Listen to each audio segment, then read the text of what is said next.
Jadi vibrasi itu memang naik turun. Saya sendiri pun nggak stabil di power. Iya, Gitu ya. Kadang sedikit kalau tiba-tiba ada rasa takut, ada cemas itu manusiawi. Tetapi yang kita amati, ya sekali lagi diamati. Amati dengan kesadaran, karena banyak orang tuh nggak sadar sedang hidup, sedang bermain di dalam ranah vibrasi itu. Nah, kalau orang yang penuh kesadaran, ketika dia jatuh di force, dia nggak mau berlama-lama.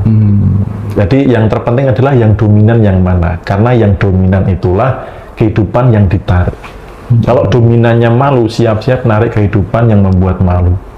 Dominannya cemas, khawatir, siap-siap menarik kehidupan yang membuat cemas dan khawatir. Makanya contoh nih, kita sambungkan ke finansial.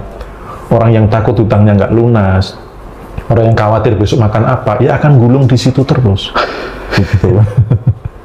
Karena dominannya di situ, dia sedang menarik peristiwa sejenis. Iya. Oke. Jadi malu itu bahaya ya.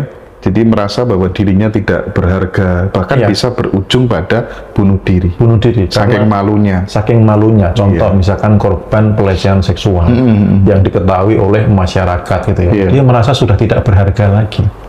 Jadi bahasa yang sering keluar, mending saya mati aja deh. Mending saya mati aja deh. Itu paling rendah ya? Iya. Paling rendah, merasa tidak berharga. Jadi malu itu sambungannya merasa tidak berharga. Bahkan ini juga bisa terjadi di ranah keluarga yang kecil.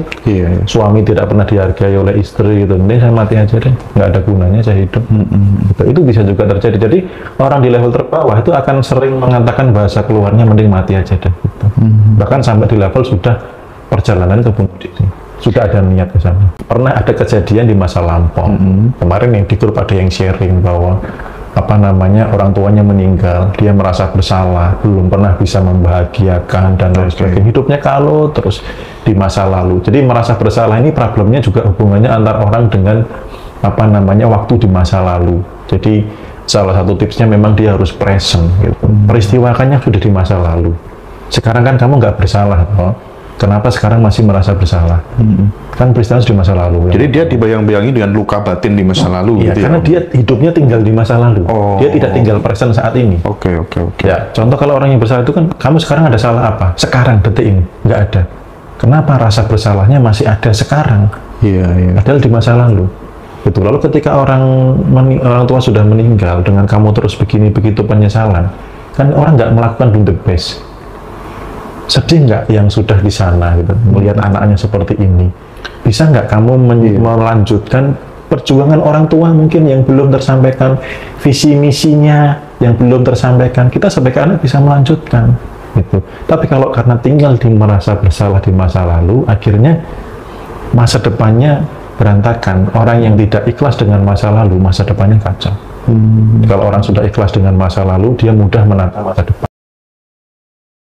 Jadi nyambung dengan yang kami sudah saya bahas bahwa 3 terbawah sampai 75 itu adalah orang yang merasa dirinya selalu jadi korban. Makanya yang di level itu ya kemiskinan, Mas. Kemiskinan? Iya. Karena apa? Ini salahnya pemerintah kok. Ini salahnya COVID. Ini salahnya harga BBM naik.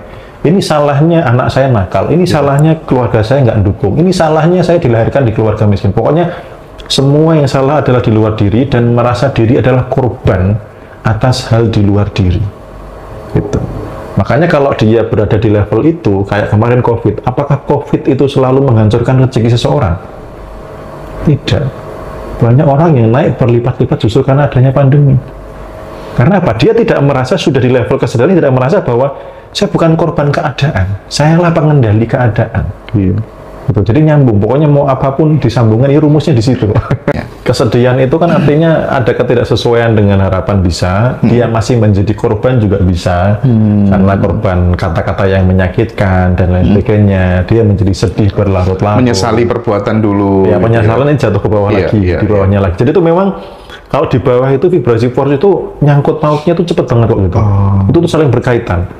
Jadi dari sedih dia merasa bersalah, sampai jadi malu, jadi nyeret ke bawah terus gitu.